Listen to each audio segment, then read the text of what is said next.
Bom dia, de noite, bem-vindos. Início da nossa aula. Agora, por enquanto, a gente tem o Guilherme e a Lara. Acho que vocês podem aproveitar para fazer todas as perguntas. Oi, Lara.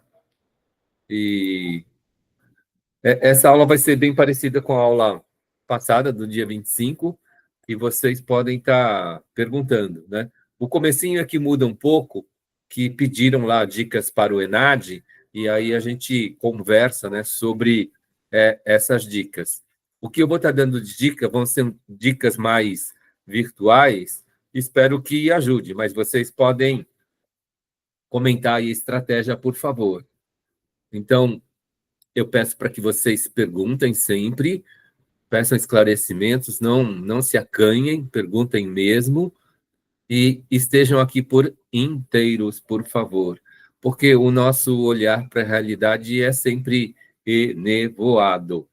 E chamo a atenção para a questão das rotinas.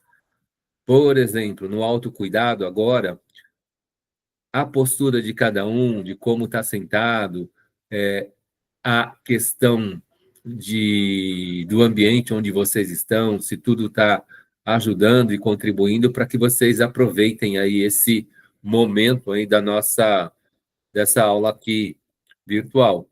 É uma aula voluntária, ela não está no programa, dia 2 de maio era um dia de descanso, mas hoje a gente acrescenta essa aula para contribuir aí com o aprendizado de vocês. Espero que esteja ajudando.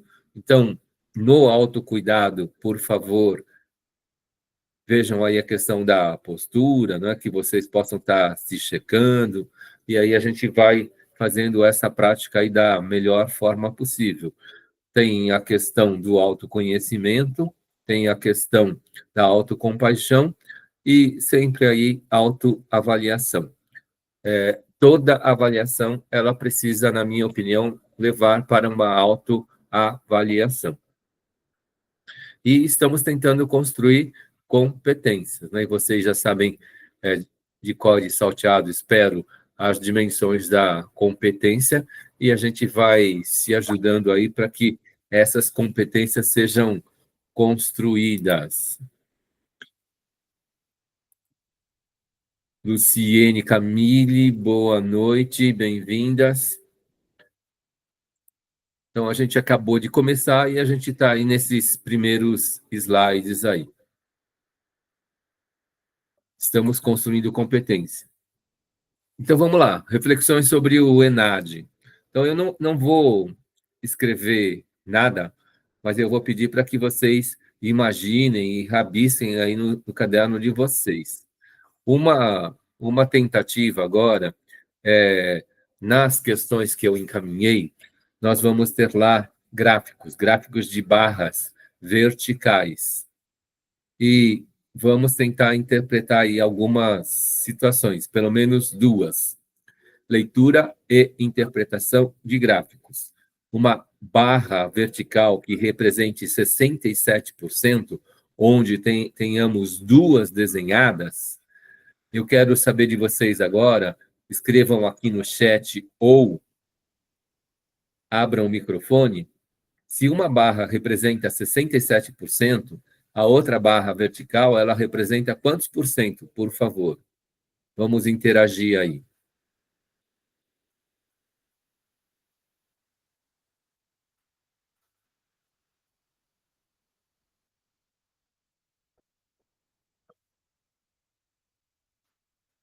Duas barras, uma com 67%, a outra vai ter que ter qual porcentagem?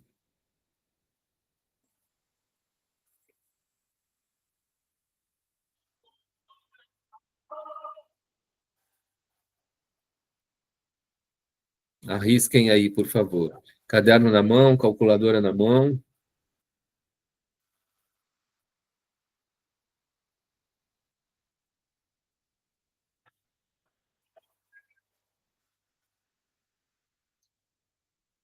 Chuta que ninguém vai reprovar vocês por causa disso.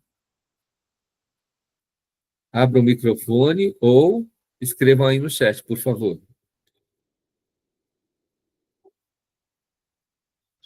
É isso mesmo, Camille. A outra barra vai representar 33%. Ok? Agora eu vou fazer uma outra pergunta. Se forem 3 barras, uma tiver em 30%, a terceira barra está em 3%. Então, se a gente coloca num contexto de prova, não é? 67% fizeram a prova, 30% não fez. E os outros 3% pode ser o quê? O que vocês acham aí que pode ser? Luciene caiu, tomara que ela volte. Então, agora vocês imaginem 3 barras. Uma com 67%, outra com 30%. 67% fez a prova, 30% não fez a prova. Esses 3% pode ser o quê? Quais hipóteses? Luciene, acho que foi você que caiu, né? Espero que você tenha voltado bem. Agora imaginem 3 barras, uma com 67, outra com 30. Eu quero saber de vocês o que pode ser esses 3% aí da terceira barra. E de repente pode estar escrito lá outros. Num contexto de prova. 67 fez, 30 não fez e 3%, o quê? Tentem imaginar na classe de vocês. O que pode ser esses 3%? Digitem aí no chat ou abram o microfone.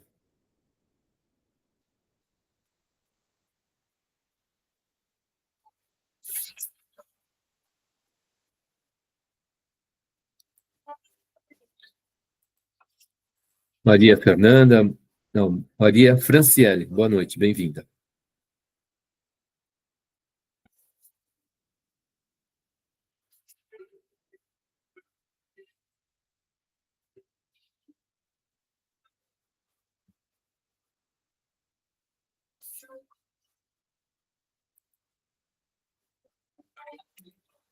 Cláudia, boa noite, bem-vinda.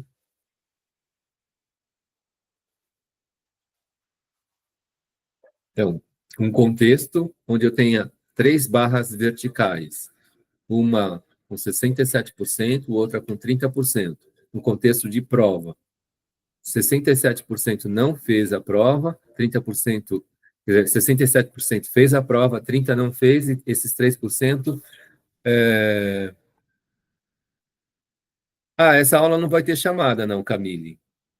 O que pode acontecer é, vocês podem, ao colocar o nome aqui no chat, o que eu vou fazer? Aquilo que eu coloquei lá no início do curso, não sei se todo mundo estava, mas precisando de nota de participação, essa participação aqui, ela vai ajudar nessa nota. Mais aqueles casos assim, onde a pessoa, de repente, ela bate na trave e não passa. Então, nessa situação, eu posso ajudar para que essa pessoa esteja com a nota arredondada para cima. Maria Joelma, boa noite. Como essa é uma aula não programada, é um trabalho voluntário, né? Eu não estou cobrando de vocês e não estou cobrando da faculdade, eu quero, na verdade, que a aprendizagem aconteça, então, e não está no calendário, 2 de maio não está no calendário. Então, a ideia é que não tem a chamada, mas vocês podem colocar o nome aqui no chat, e ao colocar o nome aqui no chat, eu considero como nota de participação. É aquela nota que eu falei para vocês, se eu encontrar o nome de vocês nas participações, eu ajudo a arredondar essa nota. Espero que não precise, mas se precisar, a gente ajuda.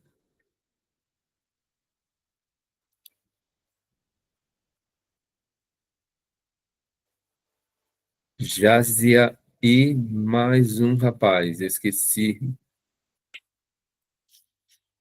A gente está fazendo uma reflexão sobre o ENAD. Ezequiel, bem-vindo, Ezequiel.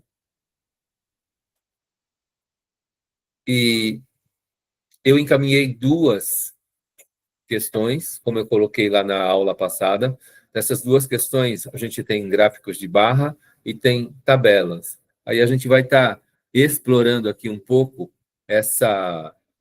esse contexto, né? Onde nós tenhamos aí gráfico de barras. Aí eu não desenhei o gráfico, mas eu estou fazendo perguntas aí para vocês sobre essa situação.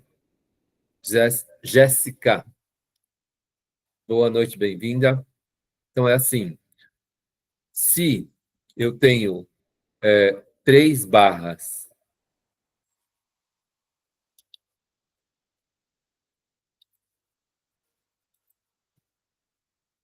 Jennifer Isabela, Isabelle, bem-vindas.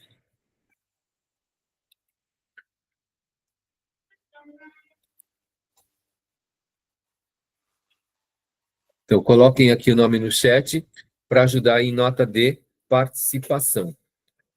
Aí, a continuada 3, eu não sei qual vai ser o formato da continuada 3.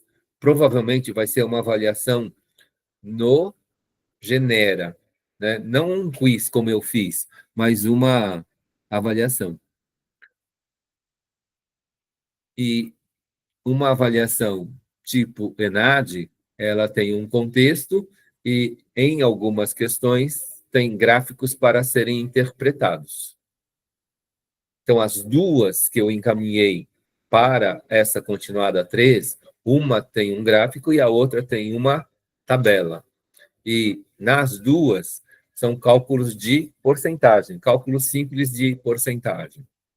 E aqui eu fiz uma pergunta inicial, se uma barra vertical, vamos supor aí, eu vou fazer analogia com um prédio, tem um prédio de 67 andares, representando aí provas realizadas, na primeira pergunta. E depois teria que ter um outro prédio de quantos andares para termos aí uma ideia da participação. Então, já responderam aqui que um prédio teria 67 andares, ou uma torre desse gráfico, 67%, e a outra torre, a complementaridade. A complementaridade para 100%. Essa complementaridade para 100% seria aí uma torre de 33%, porque 33 mais 67 representa 100%. E depois eu tentei aprofundar isso um pouquinho, trazendo uma terceira torre. Imaginei aí a primeira torre com 67, a segunda com 30. Aí, 67 mais 30 dá 97. Vocês vão rabiscando aí no caderno de vocês. Eu não trouxe nada desenhado de propósito. E aí, uma terceira torre, menorzinha, de 3%. Aí eu estou perguntando para vocês quais são as hipóteses, né, de existir numa realização de prova uma torre aí de 3%. Escrevam no chat ou abram o microfone. 67% fez, 30% não fez e 3% seria outros. Qual o significado desses outros? Quais são as hipóteses aí? Eu vou colocar uma letra aqui, brincar de forca aí. Ó, a letra é D. Esses 3% pode ser uma palavra começada com D.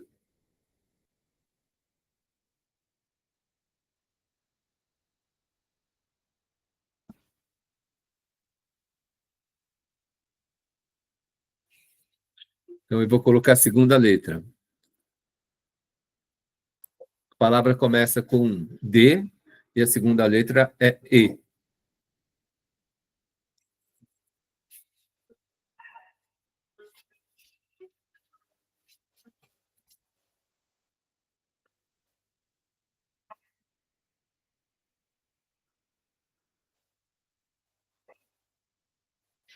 Terceira letra. D-E-S. Que palavra é essa?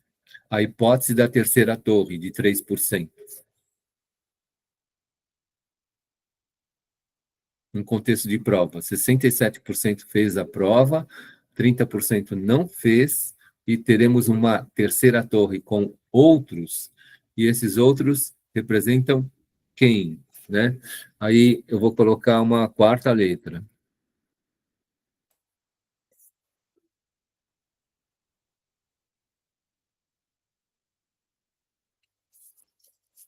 Ninguém arrisca?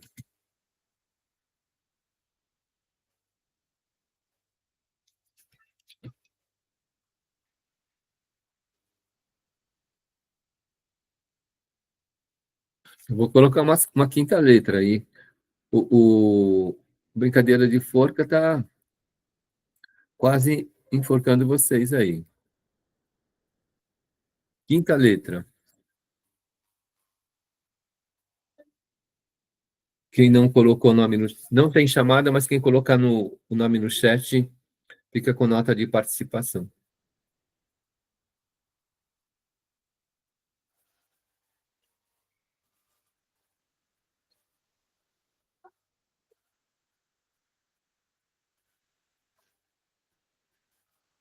Não? Ah, isso, muito bem, Luciene. Então, 3% podem ser pessoas que tenham abandonado o curso, desistido. Então, aí, em gráficos, não é? Existe um contexto que precisa ser em, em interpretado. Falando aí, esses mesmos números. Então, eu vou mudar o contexto agora. Vou falar que o contexto agora é de emprego. Vou falar que 67% dessas pessoas estão empregadas, 30% desempregadas e 3% aí nesse caso pode ser o quê? 67% de empregados, 30% de desempregados e para completar 100%, 3% pode ser o quê?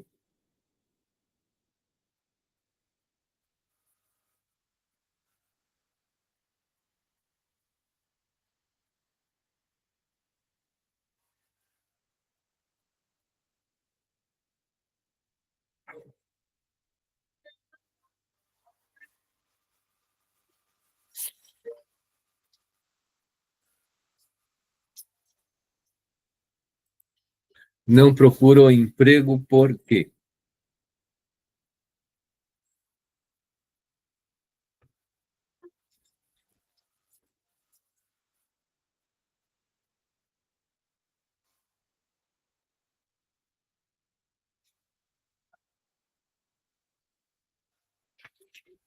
Vamos lá de novo, ó. Eu vou começar com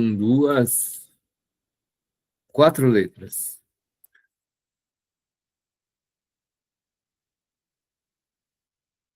67 são empregados, 30% desempregados e 3% podem ser.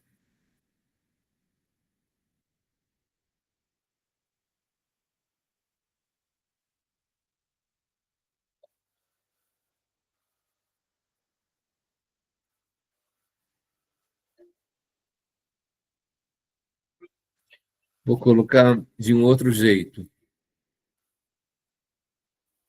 Os outros 3% podem ser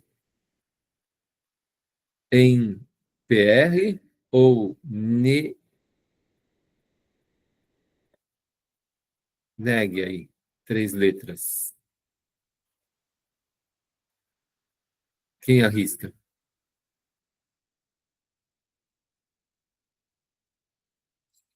Nas questões de Venade, existe um contexto para ser lido, naquele contexto para ser lido.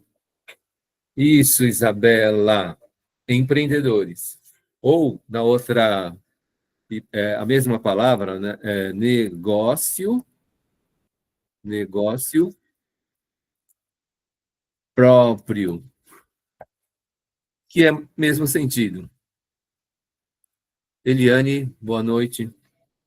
Então, ao trabalharmos questões que tenham gráficos, então esses gráficos precisam ser interpretados. E uma vez interpretados, a gente precisa entender um pouco a questão do conceito.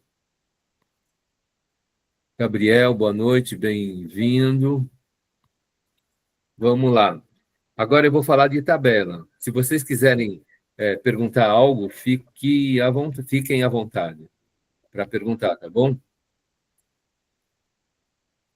Boa noite para quem está chegando. Josiane e Fernanda. Vamos lá. Eu vou para a segunda reflexão sobre ENAD. Agora falando de tabela, né? Leitura e interpretação de tabelas. Cada coluna de uma tabela representa um mês. Então, teriam 3 colunas, é um trimestre. E se a gente fizer uma análise aí trimestral, como acontece nos Estados Unidos, não é? A soma desses 3 meses, num contexto de faturamento, representa qual porcentagem?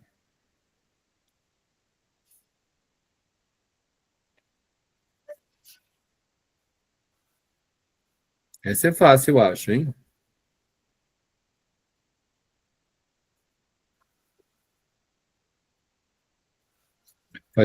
Imaginem a tabela aí, ou desenhem a tabela no caderno de vocês. Essa tabela tem ali janeiro, fevereiro e março, 3 meses. E a gente está fazendo uma análise trimestral. Janeiro tem um valor de faturamento, fevereiro tem outro valor de faturamento, março tem um terceiro valor de faturamento. Aí, se a gente está fazendo uma análise trimestral, a soma desses faturamentos representam qual porcentagem?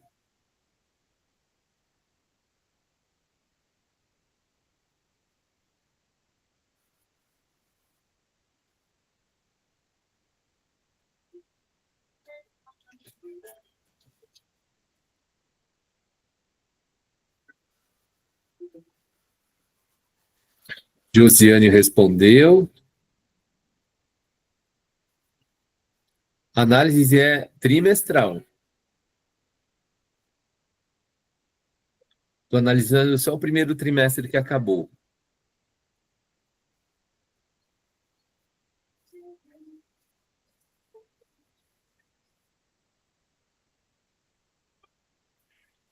Três por cento.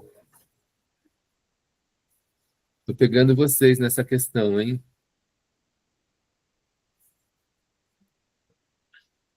Começa com 1. Qual que é a porcentagem?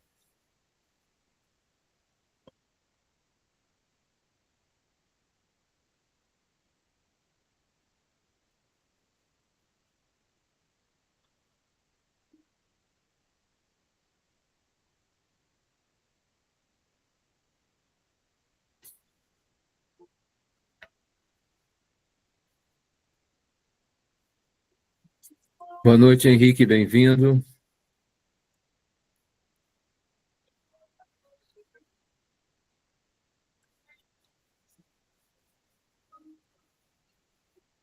Boa noite, Juan.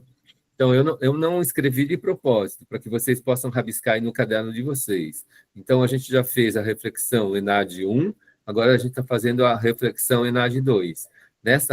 Como a ENAD 1 foi coisa simples aí de interpretação de gráficos, né? Então, a gente precisa fazer e aprender a fazer a leitura dos gráficos. E eu dei exemplos aí, e do que eu encaminhei, não tem mais do que 3 colunas, né? Os gráficos. Agora, no caso da tabela, também não tem mais do que três colunas, né? A tabela que eu mandei. E aí não é exatamente aquilo que eu mandei, mas se a gente está falando de um faturamento onde aparece, por exemplo, janeiro, fevereiro e março, a soma desses 3 meses em relação ao trimestre representam qual porcentagem? A gente já tem aí 2 respostas e eu dei uma pista, que a resposta começa com o número 1. Eliane, boa noite. A gente tem as 2 irmãs aí, Eliane e Eliane. Boa noite. Quer abrir o microfone e responder? Não, estou dando boa noite.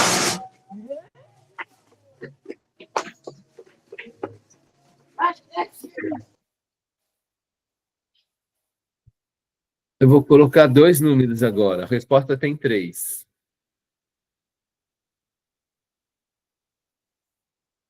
Janeiro, fevereiro e março, numa análise trimestral, ela representa qual percentual de faturamento? Isso, Josiane, é 100% do faturamento do trimestre. Janeiro, fevereiro e março, a soma desses três valores de faturamento representam 100% do trimestre. Vou levar agora para um outro contexto.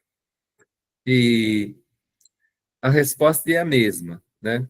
Mas é assim, a gente tem lá uma tabela da construção civil, que mostra, assim, de edifícios acabados no mês de janeiro, que foram entregues para venda, não é? Tem um número. Depois, fevereiro. Depois, março. Nessa análise trimestral, essa soma dos edifícios entregues, elas também representam aí 100% dos edifícios entregues. Tudo bem? Então, Josiane, pergunta. Professor, é 100% porque trimestral é 3 meses. Acho que está baixo. Parece que você está falando, mas eu não escuto nada. Trimestral são 3 meses, por isso que Quem são... escuta? Sim.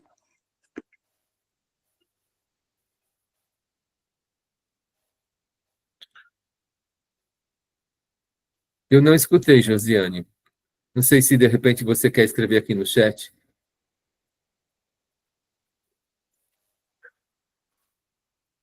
O áudio dela está... A Isabela escuta, mas eu não escutei. Ah, peraí. Entendi. O meu áudio não está aberto, perdão. Pronto, Josiane, abre o teu e pode falar. Desculpe, o meu áudio estava fechado. Tudo bem. Eu falei assim, é 100% porque trimestral são os 3 meses, né? Se fosse, por exemplo, trimestral, só que 2 meses, aí não seria os 100%, né? Sim. Beleza, só isso. Não, mas se a gente estiver fazendo uma análise trimestral, vamos supor, não é? Naquela técnica da parte todo, poderia ter lá os 3 valores de janeiro, fevereiro e março, e depois a questão poderia perguntar qual o percentual de vendas no mês de janeiro. Aí teríamos que pegar o valor de janeiro e dividir pela soma de janeiro, fevereiro e março. Então, a parte seria só o valor de janeiro e o todo seria a soma dos 3 meses. A soma dos 3 meses, nesse caso, ela é 100%. Então, a parte seria janeiro, por exemplo, e o todo seria a soma desses 3 meses. E pode ser também, como você falou, aí 2 meses em relação ao trimestre também. A soma dos 3 meses é tudo. Não é? Geralmente, numa questão de idade, eles não vão... A não ser que eles quiserem dar muito trabalho aí, quiserem que o pessoal não passe, mas não é o que acontece. A análise ela não é de 12 meses, 24 meses, né? Ela é uma análise de um período menor, mais curto. E aí é um pedaço em relação ao todo. E geralmente é mais ou menos nesse contexto. Eu não tenho aí uma visão de 100% das provas do ENAD, mas essas que eu comecei a analisar a partir de 2008, é mais ou menos dessa forma. Eu tenho um pedaço do trimestre em relação ao todo do trimestre. Aí, como deu confusão aqui no chat, não fica muito claro para as pessoas o que é exatamente, naquela situação, o 100%. Né? Se a análise é trimestral, a soma dos 3 meses é o 100%.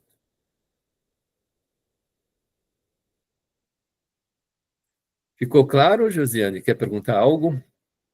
Ficou claro, professor. Obrigada. Tá bom. Gente, ó, é mais isso.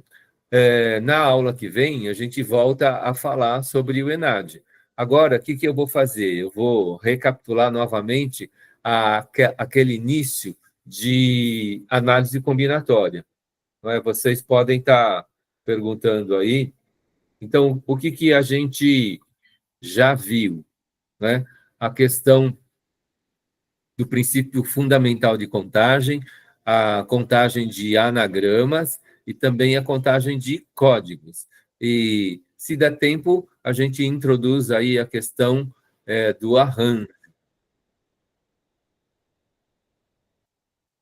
Boa noite, Cássia e Flávia, bem-vindas. Então, a gente revê aqui o que nós vimos na aula passada, né? O princípio fundamental de contagem. Gente, ó, aqui no chat, para quem está chegando agora, vocês podem deixar o nome e vai valer como nota de participação. Né? Hoje não é um dia regular, então esse trabalho daqui é um trabalho voluntário meu, então eu não estou cobrando nada de vocês e não estou cobrando nada da faculdade. O que eu quero é tentar oferecer aí um conteúdo para que realmente o aprendizado aconteça para vocês, né? Então, a gente está revendo aí o princípio fundamental de contagem, a contagem de anagramas e a contagem de códigos. E, havendo tempo, nesses 100 minutos, a gente trabalha a questão do arranjo. Eu não estou muito preocupado em introduzir, para completar, né, a análise combinatória, depois desse começo, fica faltando arranjo e combinação simples. Mas eu não estou muito preocupado em correr com a disciplina agora, né? Porque vocês estão aqui. E a gente está revendo essa parte. Isso que nós estamos revendo agora é no sentido de estar gravado. E aí vocês podem novamente rever. E lá, nessa aula daqui, lá no YouTube, não é necessário deixar o nome. Mas se quiser deixar o nome, também vai valer como nota de participação. O da aula passada, do dia 25, aí sim eu vou considerar como frequência.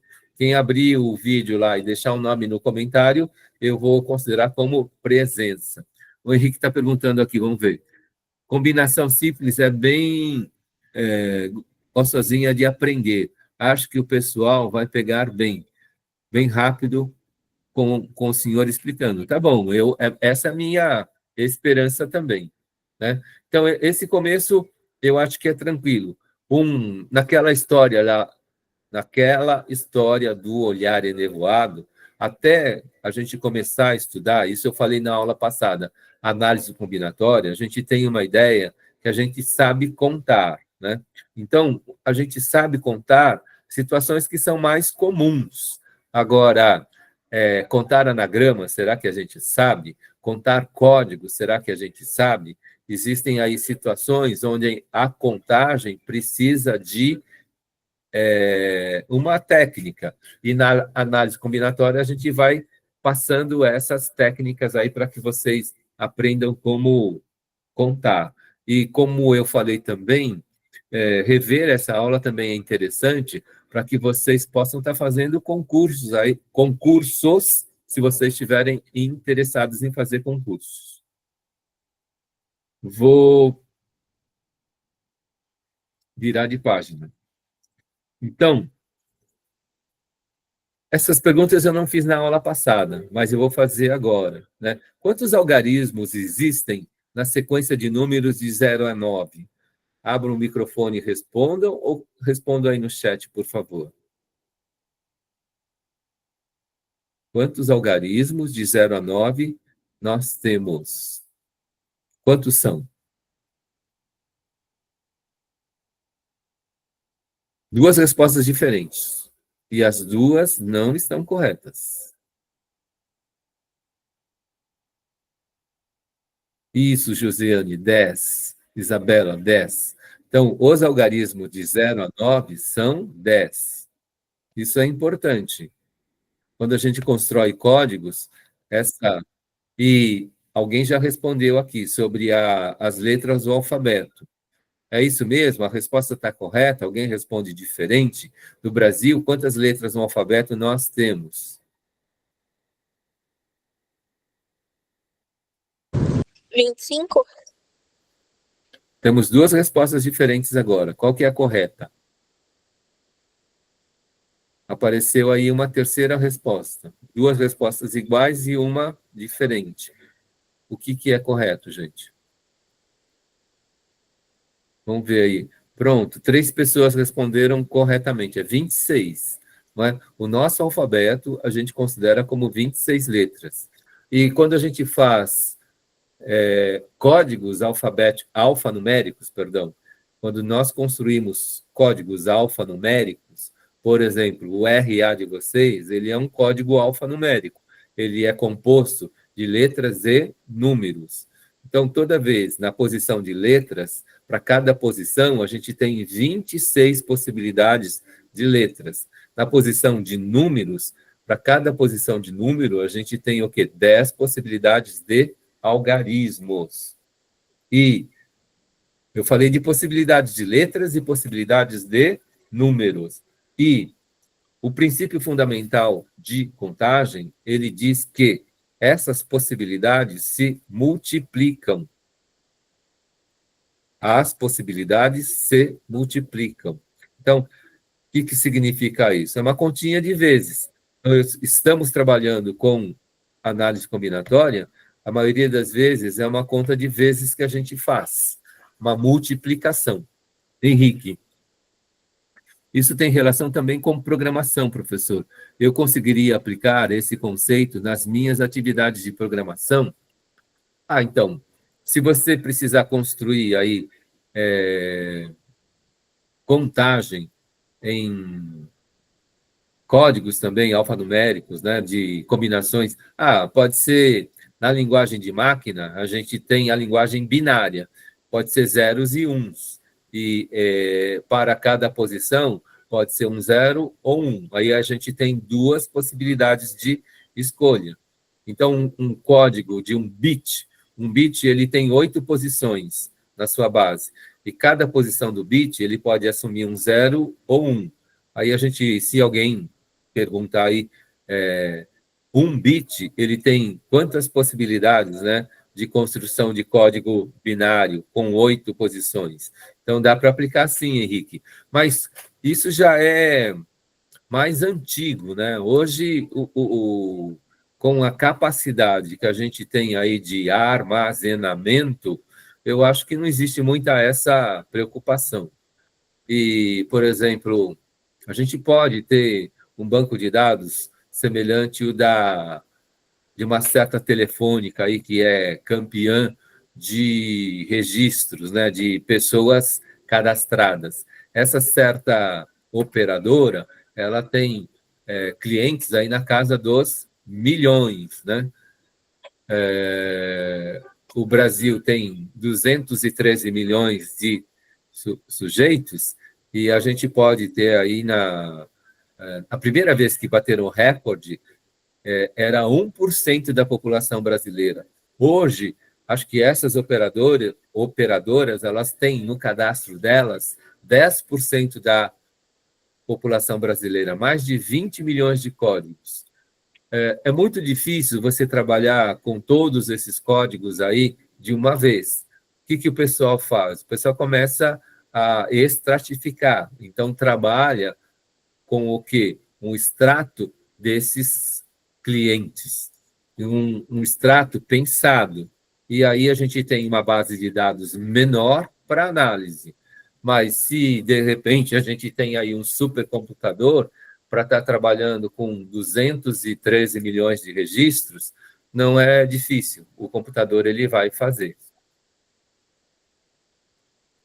Então, a contagem de espaço, que seria uma possibilidade, né, dentro da programação, ela se presta, se usa, mas não é mais tanto prioridade, porque a gente tem hoje muita capacidade de armazenamento, né? Inclusive, por exemplo, quando a gente fala só de letras e números, uma quantidade. Agora, se a gente fala de imagem e de voz, a quantidade ela é muito maior, a necessidade de armazenamento é muito maior. E aí, no caso, essa capacidade de armazenamento, ela cresceu principalmente por essa necessidade, de a gente estar usando o streaming aí, por exemplo, com a questão de imagem e voz. Então, existe um quantitativo aí necessário, né, para fazer o cálculo da necessidade computacional, mas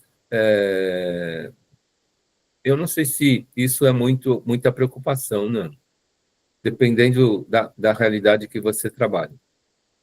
Mas vamos voltar aqui para as contas iniciais, tá bom? Então, o princípio fundamental de contagem, esse slide daqui, ele se preenche com a frase completa: as possibilidades se multiplicam. As possibilidades se multiplicam. Se eu tiver um código de 2 possibilidades, um código ele tem 10 possibilidades de escolha, e o outro código, e a outra posição, ele tem 26 possibilidades de escolha, nessas duas posições aí, a gente pode fazer uma lista de 260 códigos, por exemplo. Vamos lá. Vamos no mais simples e fazer uma questão agora de anagrama. Na aula passada, eu falei do caso do Camões. E agora eu vou estar falando do meu caso aqui. Acho que eu já falei em sala de aula, mas eu vou repetir aqui. O meu sobrenome, ele tem 4 sílabas. K-U, M-A, S-A, K-A. Então, eu fiz uma análise de construção de anagramas com essas 4 sílabas. Aqui, o corretor, ele inverteu, é S-A. Kumazaka, 4 sílabas, ok? Quantas sílabas? 4. E se eu embaralho essas sílabas, eu quero saber quantos anagramas do meu sobrenome eu posso fazer. Alguém sabe a resposta? Alguém chuta a resposta?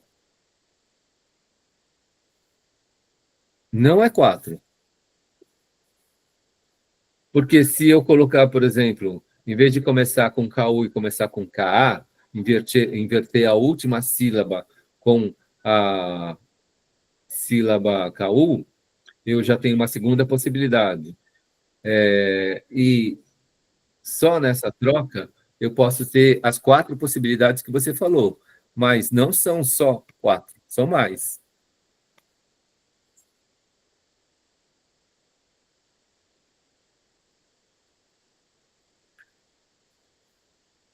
Opa, Cássia falou 8, Josiane falou 208. Gente, ó, eu vou colocar aqui. A gente tem, ó, uma posição, 2 posições, 3 posições, 4 posições. Cada posição, ela está recebendo uma sílaba do meu sobrenome. Tudo bem? Aí, a primeira vez que a gente escolhe uma sílaba, eu tenho, na hora de escolher, quantas possibilidades? 4. Aí, isso multiplica a próxima escolha. Se eu já escolhi das 4 uma sílaba, quantas sílabas restam para que eu escolha? 3. Aí eu já escolhi a primeira sílaba, a segunda sílaba e quero escolher a terceira. Quantas possibilidades eu posso ter? 2. E para a última posição, restou a última sílaba. Então, se eu fizer uma lista dos anagramas do meu sobrenome, a gente fez esse mesmo exercício na aula passada, na gravação, com uma outra palavra. Não foi sílabas, né? Mas é essa situação. Então, essa multiplicação, como 2 pessoas responderam aqui no chat, dá 24. 4 vezes 3, 12. 12 vezes 2, 24. 24 vezes 1, 24. Então, a lista de anagramas das sílabas do meu sobrenome é 24. Tem nessa lista, quando eu construí, eu identifiquei um anagrama possível aqui, que é o Kaku-sama.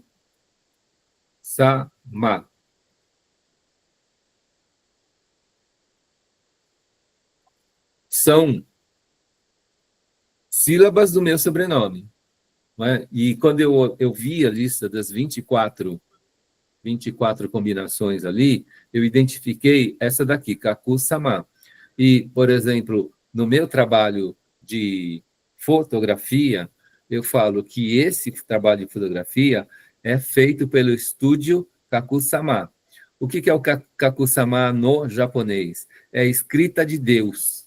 Então, eu batizei o meu estúdio fotográfico virtual de Kaku-sama, que é o anagrama do meu sobrenome Kumasaka.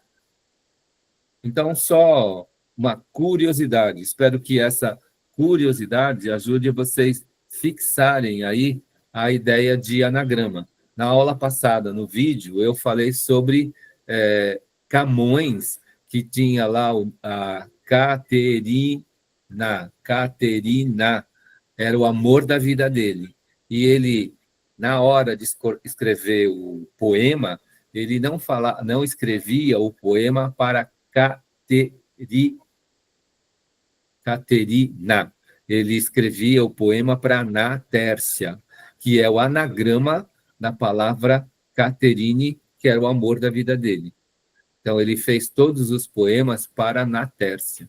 E eu sei, eu aprendi essa história da Natércia por causa de uma ex-nora minha.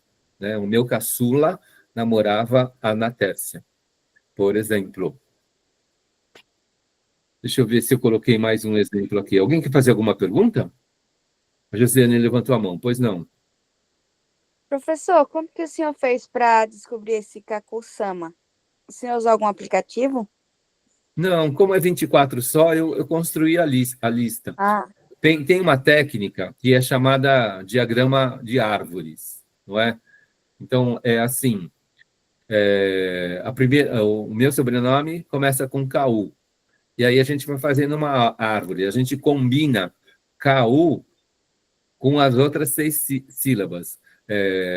KUMA, depois KUSA, KUKA. Tudo bem? Eu já usei aí 2 letras.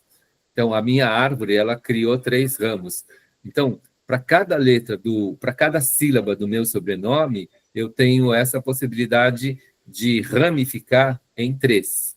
E depois aí eu vou colocando as outras letras. E eu sabia que eu tinha que fazer uma lista aí de 24, Josiane. Foi desse jeito que eu fiz a lista e depois eu identifiquei. Talvez tenha aplicativo, mas eu não conheço. obrigada, professor. Nada.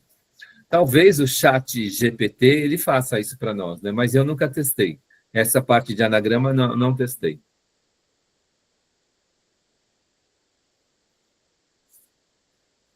Tem gente chegando. Ana Paula, boa noite, bem-vinda. Então, eu falei aqui nesse slide sobre o meu sobrenome. Na aula passada, eu falei da Natércia e também a gente fez a palavra amor, ela também tem 4 letras, não é mais sílabas. A palavra amor, ela tem 4 letras. Isso foi o que a gente utilizou na aula passada.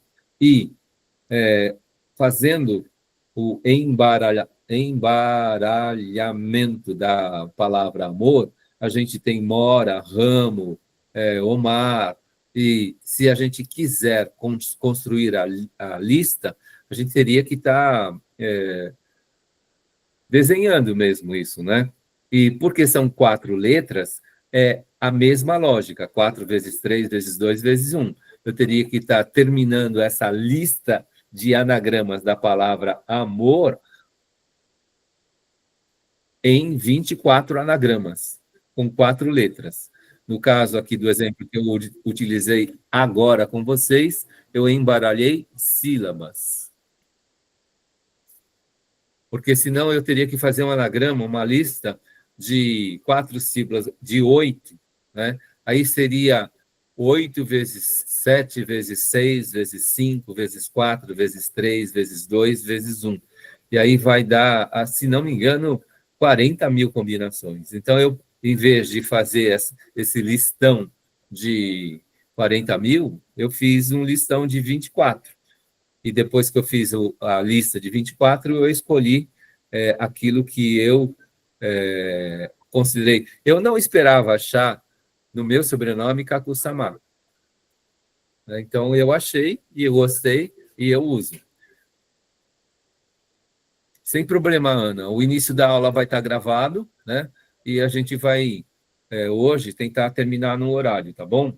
Mas vocês podem perguntar aí o tempo todo. Eu vou virar a página aqui.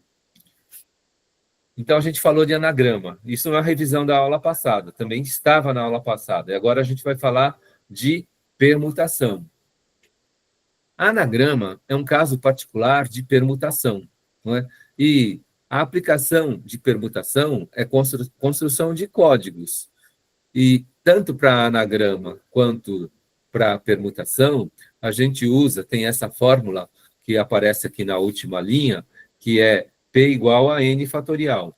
Naquela aula de 3 semanas atrás, quando eu mostrei a calculadora para vocês, a gente usou 3 teclas da calculadora. A gente usou a tecla de potência, a tecla de raiz e a tecla de fatorial, né, que ajuda a fazer o cálculo de permutação.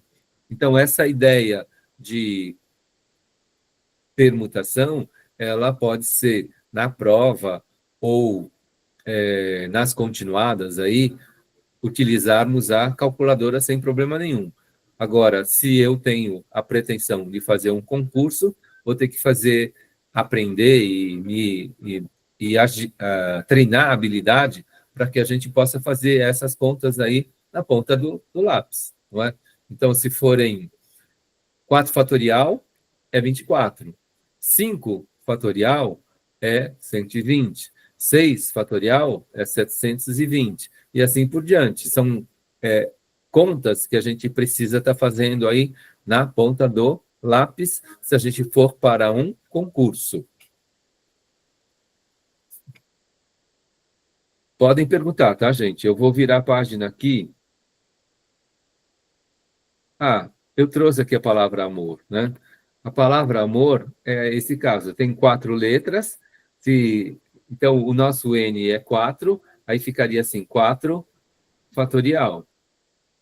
Ou 4 vezes 3 vezes 2 vezes 1, que é o 24.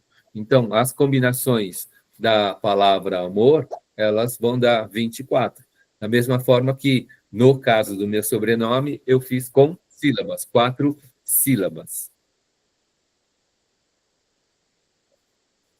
Boa noite, Evelyn. Para quem chegou depois, então hoje não tem chamada, não tem necessidade de chamada, mas para, de repente, ajudar em notas de arredondamento, espero que vocês não precisem, mas vocês podem deixar o nome no chat aqui, para que eu possa dar nota de participação para vocês. O que precisa é, na aula do dia 25, quem não assistiu no YouTube, deixar o nome lá no comentário, para que eu possa colocar frequência lá para vocês. Então, a gente fez a continha aqui da palavra amor. Alguma pergunta?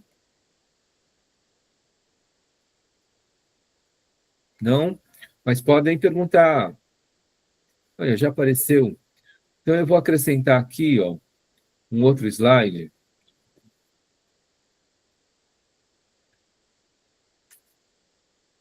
Que é para a gente falar de arranjo.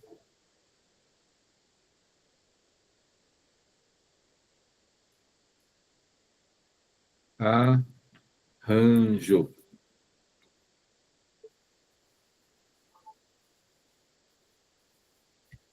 Boa noite, Bianca.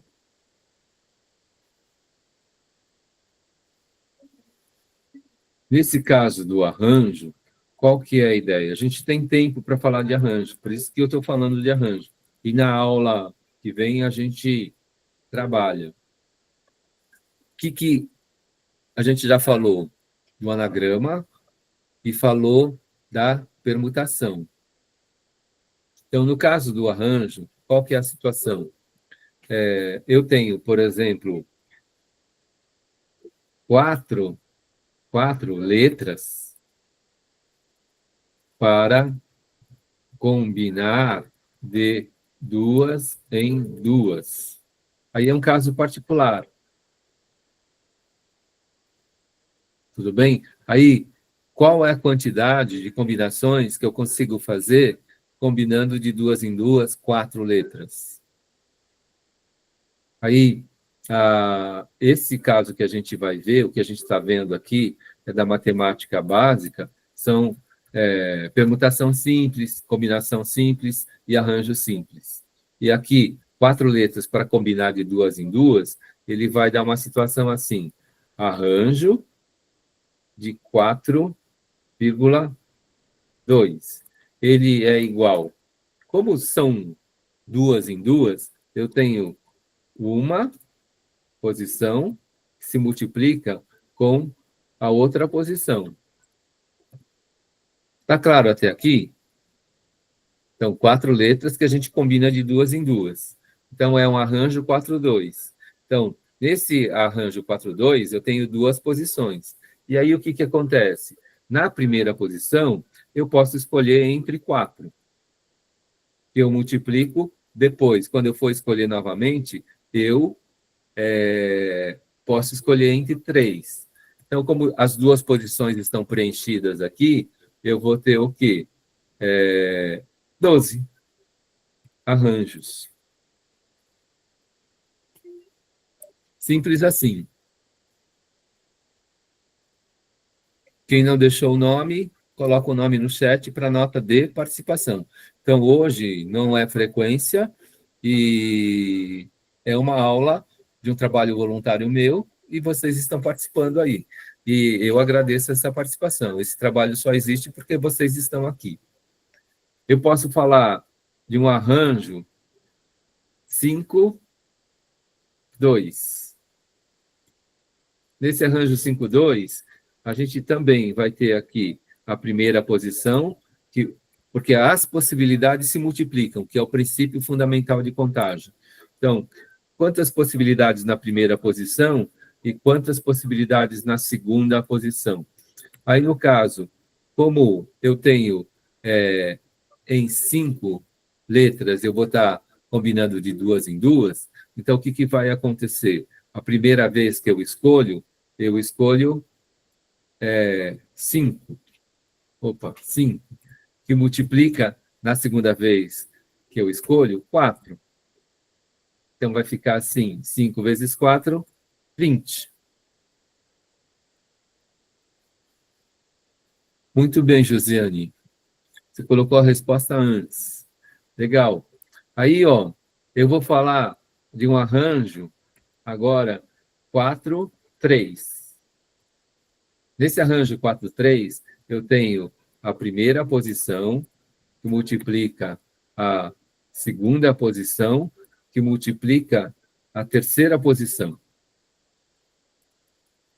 Aí eu vou ter essa conta, 4, que multiplica 3, que multiplica 2. Então, quantos arranjos?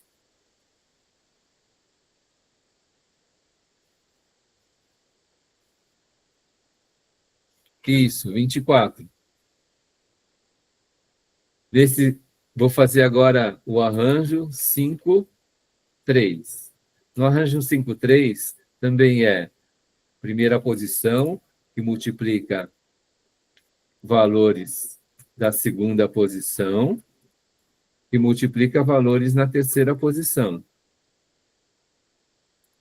Já responderam aqui? Quanto que deu? 60. 5 vezes 4, 20, vezes 3, 60. Muito bem. Josiane está afinada aí. 5 vezes 4 vezes 3. E essa conta dá exatamente os 60 que já foi publicado aí. Então, é isso. Deixa eu voltar aqui para a questão de Ctrl+C, Ctrl+V. Vou falar aqui, vou trazer um exercício de códigos agora. Eu estou sentindo falta que a gente não fez. Então, eu vou construção de códigos. E códigos. Não é? Então,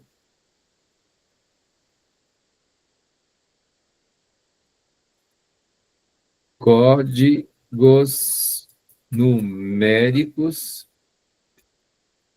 de duas posições. Então, a Ana Júlia chegou.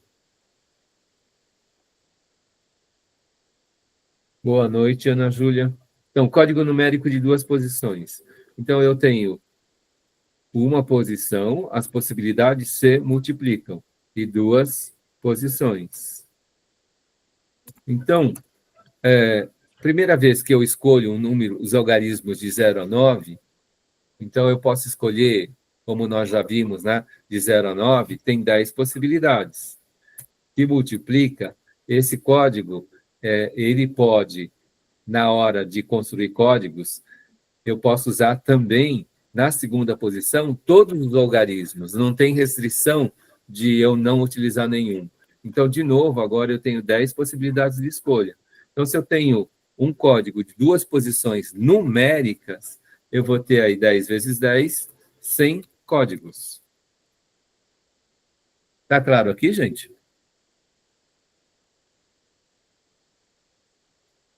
Agora, ó, código numérico de 3 posições. Quanto que vai dar? Quantos códigos a gente pode construir?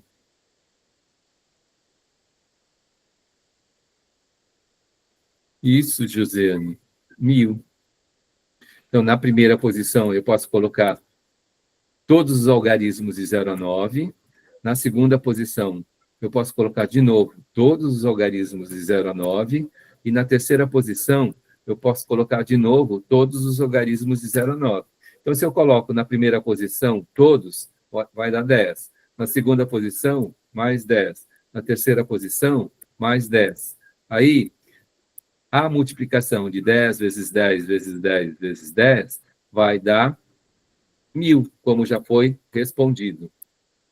Agora, ó, eu vou puxar aqui um pouco e fazer a construção agora de um código alfanumérico. Então, código alfanumérico de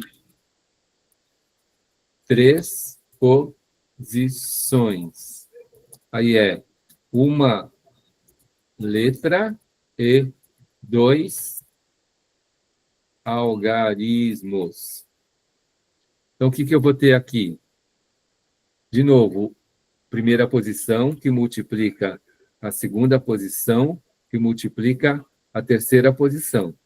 Eu não estou falando de como eu quero a apresentação desse código. A apresentação desse código, ela pode ser letra no começo, letra no fim, aí depende, por exemplo, do Departamento de Recursos Humanos, né, como ele quer apresentar esse código. Mas, na hora de fazer o cálculo, eu posso imaginar aí que na primeira posição eu vou colocar a letra. Então, quantas possibilidades de escolha? Eu tenho 26. E depois, se ele é alfanumérico de 3 posições, uma letra e 2 algarismos, não estou agora preocupado de como esse código vai se apresentar. Então, na primeira posição, eu pensei na letra. E depois, na segunda e terceira posição, eu vou pensar nos números. Então, quanto que dá essa multiplicação? Multiplicação, gente.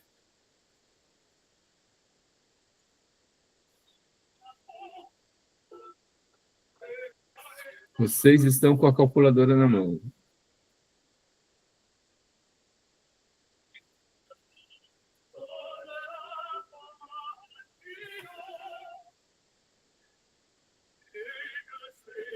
Isso. Então, é igual o número 26 com 2 zeros, 2.600.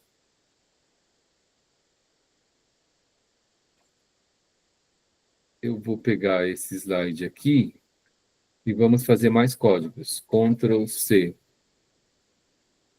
Vou trazer. Agora, de novo, ele é alfanumérico.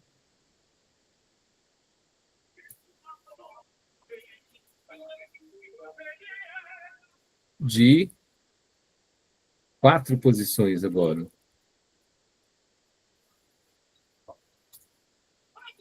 4.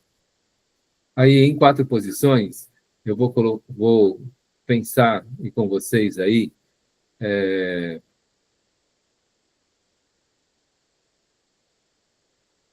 duas letras e 2 algarismos. Então, nesse caso, gente, uma posição para a letra, que multiplica outra posição para a letra, que multiplica agora uma posição para um número e uma outra posição para um outro número. Nesse caso, vai dar 26, que multiplica 26. De novo, eu não estou preocupado com a posição, né? A pessoa, na hora de publicar esses códigos, ela pode aplicar, sempre começar com um número e depois letra, e depois letra e depois número, tanto faz. Mas como são continha de vezes, né? Nessa continha de vezes, a ordem dos fatores não altera o produto, então a gente já tem uma resposta aqui. É isso mesmo, gente? Alguém confirma? 26 vezes 26 vezes 10 vezes 10? Temos uma resposta aqui no chat. Está correta? Calculadora na mão.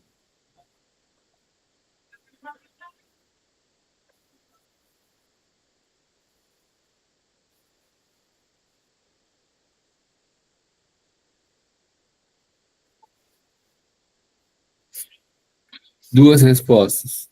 Vou considerar que ela está certa, ó, 67,600. Então, multiplicar 26 vezes 26 deve dar 676. E como é 10 vezes 10, a gente acrescenta 2 zeros. Então, dá 7.600 códigos. Tudo bem? Aí, por exemplo, a gente não vai fazer a conta, mas a gente tem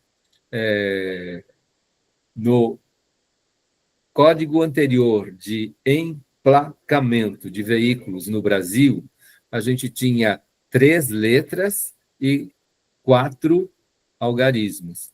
Quando a gente faz essa multiplicação, 3 letras e 4 algarismos, dá acho que 75 milhões e tralalá de códigos, de placas de veículos. E 75 milhões de códigos de placas de veículos no Brasil se esgotou. Não teria mais como criar códigos, porque todos os códigos foram utilizados. E depois a gente ampliou para o Mercosul. Então, o que aconteceu? Eles tiraram uma letra e acrescentaram um número. Então, ficou 4 letras e 3 números. E aí, a quantidade de códigos, além de atender o Brasil inteiro, atende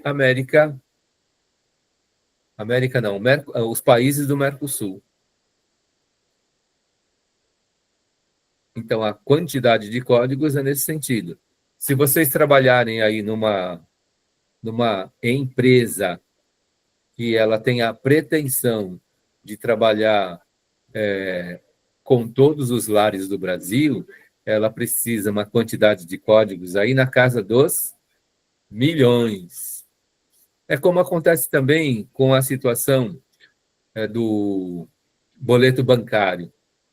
Se a gente imaginar aí a quantidade de boletos que cada pessoa tem no Brasil, e depois multiplicando por cada cidadão trabalhador no Brasil, que dá mais de 147 milhões de trabalhadores no Brasil, o que acontece? A gente vai ter É muito difícil, né? Ter só um boleto por pessoa. 147 milhões de pessoas vezes um boleto. Se fosse desse jeito, bastaria 147 milhões de códigos de boleto bancário por mês. Mas, na verdade, tem pessoas aí que têm 2 boletos, 3 boletos, 4 boletos, né? Eu devo ter 3, 5, acho que eu tenho 5 ou 6 boletos que eu tenho que pagar por mês. E aí, por exemplo, eu sou um cidadão brasileiro, trabalhador, não é? E se a média fosse 6 boletos por brasileiro, o que acontece? A gente precisaria de 147 milhões de brasileiros vezes 6, a quantidade de boletos. Se fosse 150 milhões de boletos, se fossem 2 boletos, 300 milhões. 4 boletos, 600 milhões. E 6 boletos, 900 milhões de códigos de boleto. Por isso que o código de boleto, ele é assim grandão, né? Tem aquele monte de número lá, e quando a gente paga aí um boleto bancário, na hora de escrever o código, se a gente perdeu o código de barra, por exemplo, então a gente precisa digitar aquele monte de números lá por causa da necessidade, né, de códigos de boleto bancário, que é enorme. Então é isso. Pergunta, gente.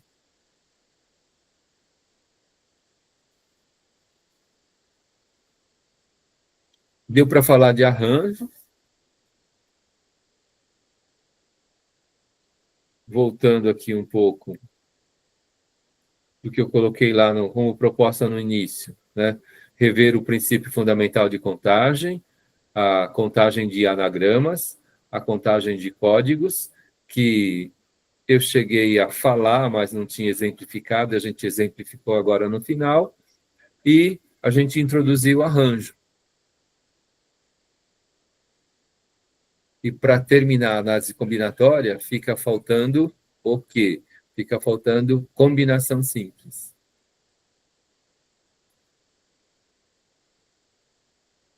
Para quem não deixou o nome no chat, deixem o nome no chat, por favor.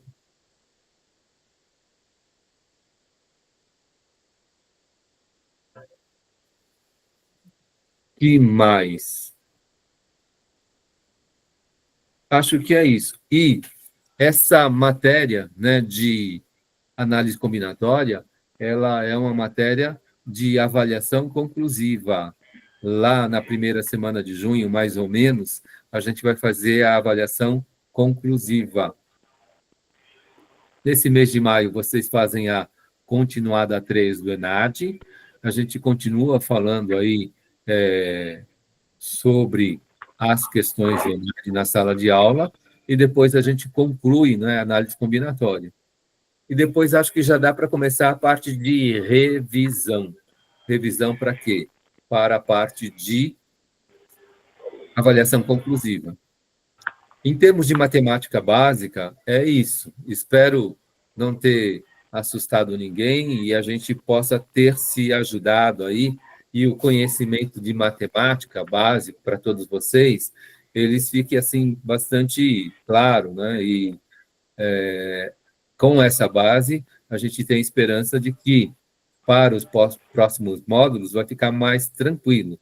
Alguns de vocês já usaram aí ou fazem a correlação da matemática financeira que a gente viu com o módulo de gestão de financeira que alguns de vocês estão vendo. O conteúdo da conclusiva, Evelyn, ele é a matéria toda. Então, vai entrar porcentagem, vai entrar função de primeiro e segundo grau, vai entrar matemática financeira e análise combinatória. São 10 questões também, e 2 delas vão ser dissertativas. 8 testes e 2 dissertativas. A conclusiva é uma avaliação presencial. É aquela prova que a gente leva num pedaço de papel e vocês preenchem. Repito, então, vai cair na conclusiva porcentagem, né, que foi o início da matéria, cai função de primeiro e segundo grau, cai matemática financeira e análise combinatória, Evelyn.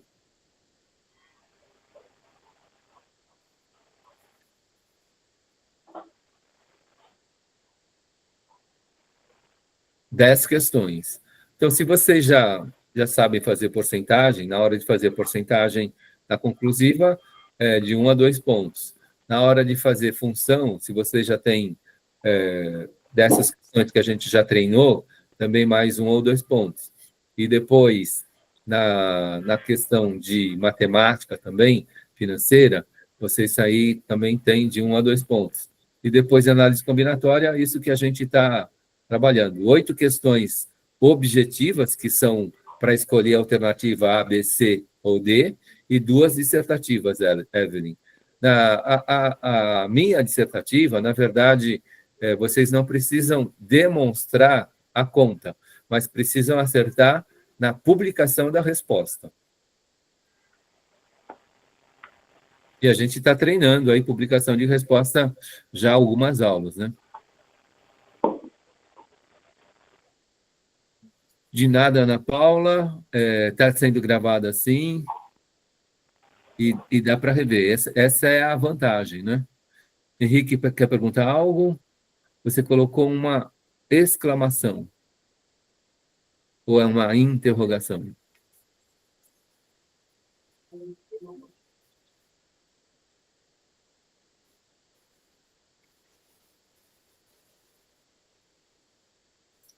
Nenhuma pergunta? Gente, para finalizar, eu não fechei a prova, porque na minha contagem participaram até ontem 60% do pessoal que deveria fazer a prova. Então, a prova continua aberta. Mas espero que, pelo menos, no máximo até amanhã, o pessoal possa fazer e domingo eu possa fechar essas notas, não é? E aí vocês possam ver essas notas no portal. E outra coisa é a frequência, né? A aula da semana passada, ela também está gravada, e no caso, qual é o pedido? Lá naquele link que eu compartilhei, vocês vão acessar essa aula no YouTube, e lá no YouTube, hoje, eu contei 51 frequências. Se a gente estivesse somando com essas 25 de agora, se fossem só por exemplo, 25 pessoas participaram agora, e depois 50 pessoas assistiram no YouTube, ainda ficam faltando 25 pessoas para assistir essa aula, mais ou menos. Nós somos mais ou menos 100 estudantes aí que estão participando das aulas presenciais. Então, por favor, transmitam um recado aí para que o pessoal faça. E se o feriado era um problema, espero que até amanhã tudo possa estar sendo visto e revisto. Então é isso, gente. Se querem perguntar algo, eu estou por aqui ainda, a gente tem um tempinho. Mas do que foi programado para hoje, foi possível trabalhar tudo. E eu não quis adiantar muita coisa, porque hoje é uma aula de trabalho voluntário, né? Aí a questão do arranjo a gente vai ver novamente na aula que vem, e a gente já começa a ver os casos de combinação simples.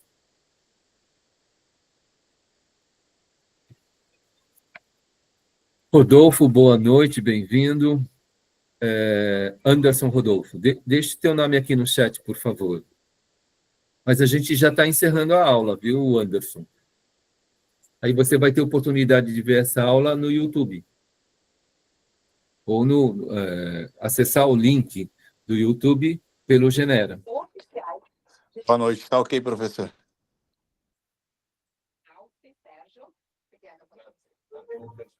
Nenhuma pergunta? Alguém quer perguntar algo?